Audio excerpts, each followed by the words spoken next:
মেলায় যাবে নাকি? হ্যাঁ জামু। কি কিনা দিবা? যা কইবা তাই। সত্যি? হ্যাঁ সত্যি। কিনে দে রেশমি চুড়ি, নইলে যাব বাপের বাড়ি। দিবি বলে কাল কাটালি, জানি তোর জারি জুরি। কিনে দে রেশমি চুড়ি, নইলে যাব বাপের বাড়ি। দিবি বলে কাল কাটালি, জানি তোর জারি জুরি।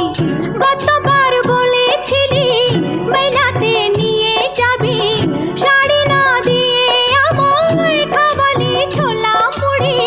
কিনে দে রেশমি চুড়ি, নইলে যাব বাপের বাড়ি। দিবি বলে কাল কাটালি,